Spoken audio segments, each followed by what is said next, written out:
Hello, everyone. It's a great pleasure to have you on Nebo TV. My name is Agbaje Onome. Nebo TV is a channel that keeps you up to date on political issues in the society and also our beautiful African culture documentaries.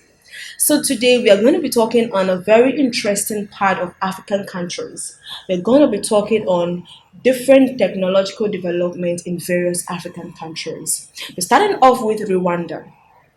Rwanda has a car manufacturing company which rolled off its first domestically made car in 2018. Rwanda also has various phone manufacturing companies like the Mara Phones. Foyo is a mobile pharmaceutical directory and also a cashless bus payment system in Rwanda.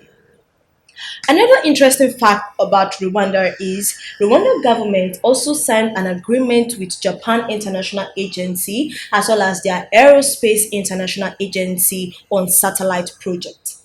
So very quickly, let's go briefly into Rwanda technological development. In the past decade, Rwanda has developed impressively quickly, averaging 7.5% GDP growth, which is among the highest on the continent. This is in part due to tech ventures like the Mara Groups, which released Mara Phones, which has taken the title of the first African-made smartphone.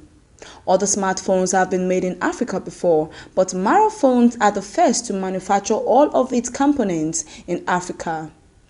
Mara is manufacturing two phones in the country, the Mara X, which boosts 16 gigabytes at $130 price tag, and the Mara Z, which boosts 32 gigabytes and a $190 price tag. The Mara Group CEO, Ashish Thakkar, told CNN that tech and smartphones in particular were key to supporting African societies. Kigali, the capital of Rwanda, is already turning into a regional tech hub for East Africa, hosting events like the Africa Tech Summit and the GSMA Mobile 360 Africa. Though other East African countries like Kenya boast a larger concentration on tech companies, Rwanda stands out for its rapid growth in the tech scene and for how easy the country makes it to do business there. The World Bank has listed Rwanda as 29th in its 2019 Doing Business report, in part because of the government's promotion of information and communication technology. For instance, the country offers an entrepreneur visa, free space to work from, steady rule of law, and a quick registration process for businesses, features which have led some to call it the test kitchen of Africa.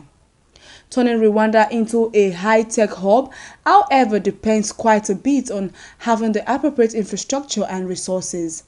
Over 5 years ago, Rwanda had little 4G coverage, but today that number has reached over 95%. Thanks to that infrastructure, StartHub have been able to introduce a variety of projects, such as implementing a cashless tap-and-go system for the Kigali bus system and offering Wi-Fi on public transportation. The resources necessary for a successful tech business are starting to accumulate in Rwanda. The Pan-African company Andela, which identifies and trains software engineers, has opened an office in Kigali. Few years ago, they signed an agreement with the Rwanda government to recruit and offer 6 months of paid training in software development to up to 500 Rwandans.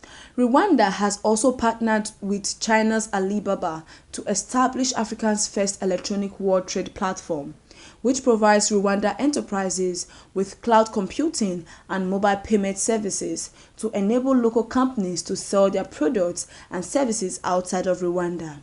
This example also highlights China's investment in African countries in general.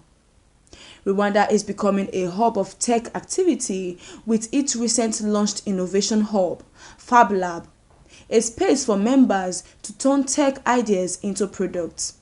The East African country has also seen success with Foyo, a mobile pharmaceutical directory, as well as a new cashless bus payment system in the capital city, Kigali. Rwanda hosted the World Economic Forum on Africa, and work is reportedly well underway on the Kigali Innovation City, which will house innovation labs and provide training and funding for technology companies.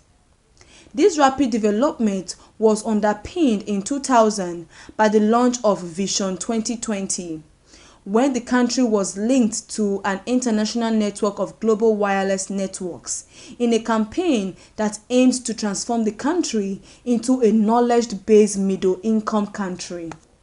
One tech company taking advantage of these developments in South Africa technology firm Positivo BGH, responsible for building the first ever made in Rwanda laptops in Kigali. Their mission is to increase access to technology in the country and allow more Rwandans to communicate online from home. Positivo BGH, which is a joint venture between technology companies Positivo Informatica and BGH from Brazil and Argentina respectively, has reportedly secured a deal with the Rwanda government to sell them 150,000 devices each year. Most of these will be used for education sector. Rwanda's first domestically built car rolled off the assembly line at Volkswagen new factory in Kigali as Europe's biggest car maker taps into demand for ride-sharing to expand in the region. Despite low levels of car ownership in Rwanda, Volkswagen hopes to both sell vehicles and use them in an Uber-like car-sharing system that will allow people to book rides using their smartphones. Some will also be sold into neighboring nations. Volkswagen has started a community car-sharing service mainly aimed at companies in Kigali and launched a ride-hailing offering in 2018.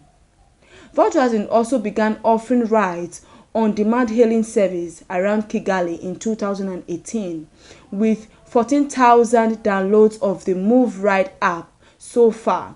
The service has 30 cars driven in 2 shifts by 70 drivers, with the expectation of increasing to 100 cars and more. To expand its offering, Volkswagen Rwanda says it will soon launch a children's pick and drop service as part of its ride-hailing service.